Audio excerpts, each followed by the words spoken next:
Good evening to you. Thanks for being with us. I'm Jonathan Elias. There was a horrible accident today at the World Police and Fire Games. Carlos Silva, a cyclist from Brazil, was killed in that race. Two others seriously injured when they crashed at a very high rate of speed. Jay Korf is in Fairfax with the details. And Jay, as you know, at the speed they were going, there's very little protection. I know they wear helmets, but really they were going at least, what, 30, 40 miles an hour?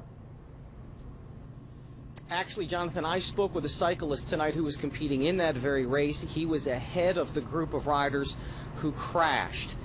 He said that when he was going down the hill very close to where the crash took place, he clocked at about 78 kilometers per hour. That's about 48, 49 miles per hour. Crashing at that kind of speed is, quite frankly, unthinkable. The victim, 48-year-old Carlos Silva, he's a police inspector in Brazil. The other two, critically injured, they're here right now tonight in critical condition, and one of those is an American. Police say the crash happened while male cyclists competing in the World Police and Fire Games were traveling at a high rate of speed down this descent within the hilly confines of Prince William Forest Park in Triangle, Virginia.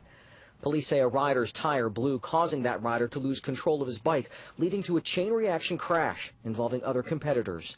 48-year-old police inspector Carlos Silva of Brazil died as a result of his injuries. His roommate during these games and his co-worker back in Brazil, Alexandre Manzan. He loved to be here, he loved to train, and most of all, he loved his career and his daughter. Sources familiar with the National Park Service tell ABC 7 News that Ryan Levins, seen here on his LinkedIn page, was also critically injured in the crash. Levins has been working as the chief ranger at Harper's Ferry National Historical Park for the last few months. The third injured rider is from Canada. We're all police. It's hard. I'm sorry. Canadian cyclist Fern Caron, who we caught up with at the Athletes Village in Reston, understands the inherent dangers of cycling, but this news leaves him devastated.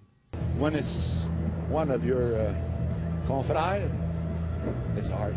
Late Thursday night, as police from around the area gathered outside a Nova hospital, political, law enforcement, and hospital leaders gathered with some of Silva's teammates in a show of support.